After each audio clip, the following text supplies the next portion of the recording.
بسم اللہ الرحمن الرحیم۔ السلام علیکم ناظرین، خوش آمدید ٹوڈے پوائنٹ یوٹیوب چینل پر۔ ناظرین، امریکی تاریخ میں افغانستان کی جنگ نہ صرف سب سے طویل بلکہ سب سے مہنگی بھی ثابت ہوئی۔ امریکہ کی یہ جنگ رواں سال 30 اگست کو کابل میں آخری امریکی فوجی کے انخلاء سے ختم ہوئی۔ براؤن یونیورسٹی کے کاسٹ آف وار پروجیکٹ کے مطابق اس پر امریکی خزانے کے اربوں ڈالر خرچ ہوئے۔ اب افغانستان پر طالبان کے قبضے اور امریکی فوجیوں کی جانب سے افراتفری میں انخلاء کو کچھ تجزیہ کار اس جنگ کی ناکامی سے تعبیر کرتے ہیں، مگر جہاں بہت سے لوگوں کے لیے یہ ایک ناکام جنگ ہو سکتی ہے، وہیں کچھ افراد کے لیے اس دوران زبردست منافع کا موقع پیدا ہوا۔ کاسٹ آف وار پروجیکٹ کے مطابق سن 2001 سے 2021 کے درمیان امریکہ نے جتنے پیسے اس جنگ پر خرچ کیے، اس میں سے نصف رقم کی ادائیگی افغانستان میں امریکی محکمہ دفاع کے مختلف آپریشنز کے اخراجات پورے کرنے کے لیے کی گئی۔ ان میں سے بھی بہت بڑا حصہ ان نجی کمپنیوں کی خدمات کے لیے ادا کیا گیا جنہوں نے افغانستان میں امریکی آپریشنز کو سہارا دیا۔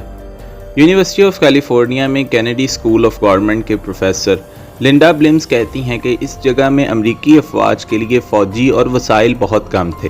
اکثر وسائل دفاعی کنٹریکٹرز نے فراہم کیے تھے۔ مجموعی طور پر امریکی فوجیوں کے مقابلے کنٹریکٹرز کے فوجیوں کی تعداد دگنی تھی۔ بلمز نے بتایا کہ سیاسی طور پر ان امریکی فوجیوں کی حد مقرر کی گئی تھی جو افغانستان میں تعینات کیے جانے تھے۔ کنٹریکٹرز کی تعداد اس بنیاد پر طے کی جاتی تھی۔ بہت زیادہ کام درکار تھا، اس کا مطلب کنٹریکٹرز کے فوجی طیاروں کو ایندھن فراہم کرتے تھے، ٹرک چلاتے تھے، کھانا بناتے تھے، صفائی کرتے تھے، ہیلی کاپٹر اڑاتے تھے اور ہر قسم کے سامان کی منتقلی کرتے تھے۔ انہوں نے فوجی اڈے، ایئرپورٹ، ایئر اسٹرپ وغیرہ تعمیر کیے۔ افغانستان میں سہولیات کی فراہمی کے لیے امریکہ اور دیگر ممالک کی 100 سے زیادہ کمپنیوں کو پینٹاگون کی طرف سے ٹھیکے دیے گئے۔ ان میں سے کچھ کمپنیوں نے ان ٹھیکوں سے اربوں ڈالر کمائے۔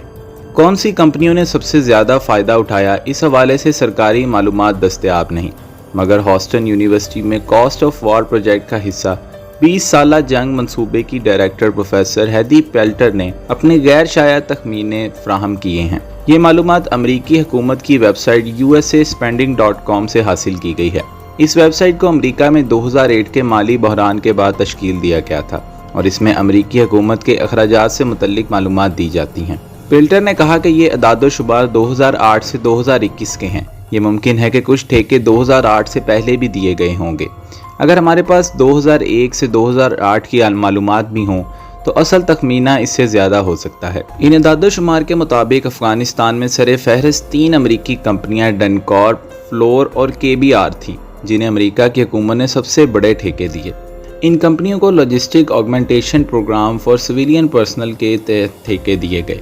اس کے علاوہ انہیں معمولی نوعیت کے ٹھیکے بھی دیے جاتے تھے۔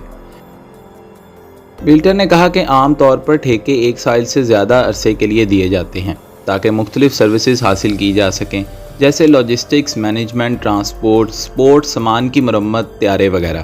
امریکی کمپنی ڈنکارپ سے افغانستان میں مختلف سروس حاصل کی گئیں جن میں ملکی نیشنل پولیس اور انسداد منشیات کی فورسز کو سامان کی فراہمی اور تربیت شامل تھی۔ یہ کمپنی سابق صدر حامد کرزئی کی حفاظت کے لیے باڈی گارڈز کی ٹیم بھی دیتی تھی۔ ڈنکارپ کو حال ہی میں ایک دوسری امریکی کمپنی امنٹم نے خرید لیا ہے۔ پیلٹر کے مطابق ڈنکارپ کو ٹھیکوں کی قیمت میں 7.5 بلین ڈالر ملے اور مجموعی طور پر انہیں 14.4 بلین ڈالر کے ٹھیکے دیے گئے۔ نجی ٹی وی چینل کی درخواست پر کمپنی کے ایک ترجمان نے بتایا کہ سن 2002 میں ڈنکارپ انٹرنیشنل افغانستان میں ہماری حکومت اور اتحادیوں کے ساتھ کھڑی تھی۔ انہوں نے مزید کہا کہ نجی کمپنی ہونے کی وجہ سے وہ اپنے ٹھیکوں سے متعلق معلومات جاری نہیں کرتے۔